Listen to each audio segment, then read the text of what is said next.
I'd like to introduce Jim Elder, who is the founder and the executive director of the Campaign for Environmental Literacy.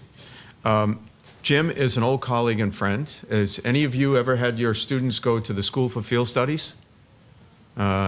Yes, I can see several schools here. Jim was the founder of the School for Field Studies and has been a longtime advocate for getting federal and state support for environmental education.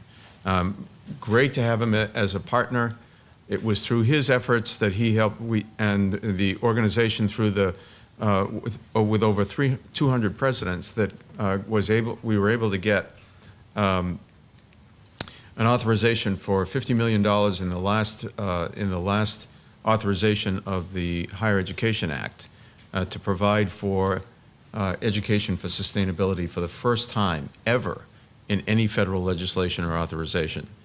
He's been a great colleague, a great friend, and a leader of bringing all the different kinds of environmental organizations that are working on sustainability together, and he would like to update us on policy issues. Thanks, Jim.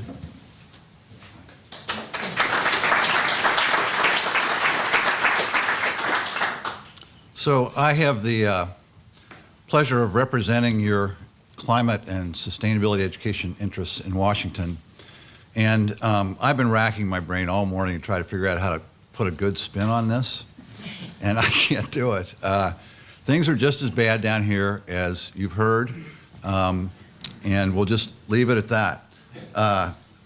So there are three programs I just want to update you on quickly, and don't bother taking notes if you don't want to. I have a handout that Uli tells me will be on the table out front in the future, so that goes over these three programs. They're the University Sustainability Program, which Tony just mentioned, the Science, Engineering, and Education for Sustainability Program at NSF, and the Global Climate Change Education Program at NASA, all directly related to the PCC's interests. So as Tony mentioned, 4 years ago, we were able to get a new program created at the Department of Education called the University Sustainability Program, and that was largely a result of what Mitch was talking about, the collective efforts and influence of this group in terms of advancing new legislation. And in fiscal year 2010, Congress included the provisions of the University Sustainability Program in the FIPC grant program. FIPC, as you probably know, is the Fund for the Improvement of Post-Secondary Education. And USP criteria became a priority in that $28 million grant program. And as a result, somewhere about $4 to $5 million went to sustainability programs on campuses across the country. I think there were 5 grants, sustainability-related grants. And for fiscal year 2011, we worked hard to get the same thing to happen and failed, unfortunately. Congress did not put USP into FIPC, but the kind of saving grace in the end from a backwards perspective is that Congress zeroed out FIPC altogether. So there was unfortunately no FIPC money at all this year.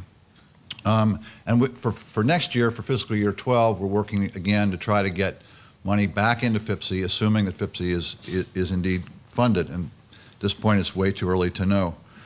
So that's USP. For Science, Engineering, and Education for Sustainability, also known as SEAS, program at NSF, which includes a very relevant program to you all, the Climate Change Education Program. In last year, that was funded at about $660 million, and it included $10 million for climate change education. This year, fiscal year 11, it's unclear exactly what the total is for SEAS, but we've been told by NSF staff that there will be no new climate change education awards, only supplements to prior awards. And for fiscal year 12, NSF has requested basically a 50% increase in the SEAS budget. Now that was back in February, and things have changed dramatically since then, so we're not overly optimistic. Third is the Global Climate Change Education Program at NASA, not to be confused with the Climate Change Education Program at NSF. And that was funded originally at $10 million in fiscal year 2010. And this current year, in fiscal year 2011, it was embedded in NASA's Minority University Research and Education Program, and about $8 million has been awarded already. And for fiscal year 12, we really don't know what the plans are for that.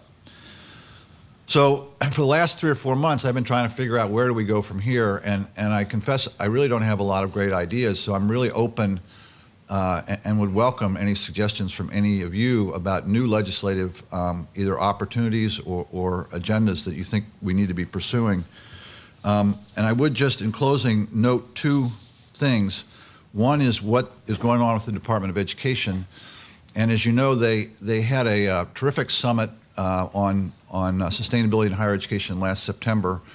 They're talking about following that up this fall with somewhere between 4 to 6 regional summits or conferences on the same theme. So how that's going to unfold, it's not really clear yet, but we'll try to keep you posted on that. The other is that Mitch mentioned STARS, and we've made a proposal to the Department of Ed that they use STARS as a basis for making a new, developing a new award program for higher education called tentatively the Green Gown Award. And these would be perhaps somewhere between 8 to 10 awards annually based on STARS reports and who's doing the best on those annually. So that may or may not happen. They're considering it. I just want to let you know about it. I don't have it. It's a little premature to announce it.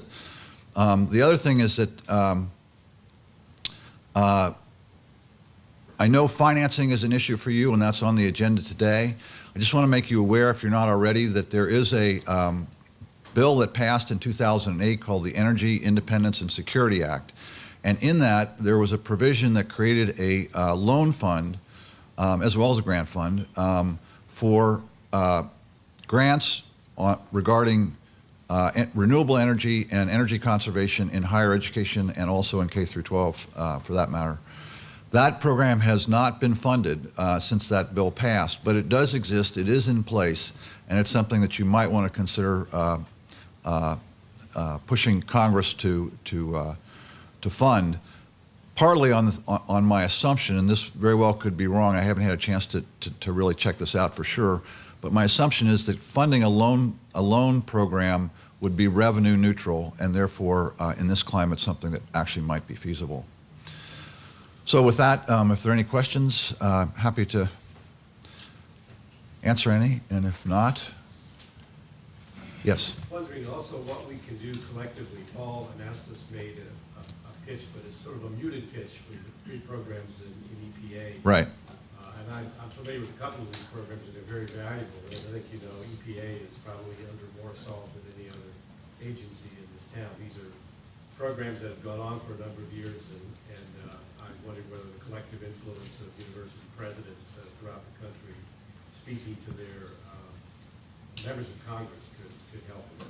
I think they can. These, as far as I can tell, are not under a lot of pressure. One, they're relatively small, and 2, education is not really a high visibility priority within EPA, so it hasn't come under a lot of attack. There's another program you didn't mention. About $10 million a year goes through the Office of Environmental Education, largely for K through 12, but not exclusively. We've been able to sustain that support for some time. The administrator is very committed to education. So there are a lot of good things in place for these his particular programs. That said, nothing's a guarantee these days. So I think, you know, it would be prudent to do something along those lines, and we can try to figure out exactly what afterwards. Thank you.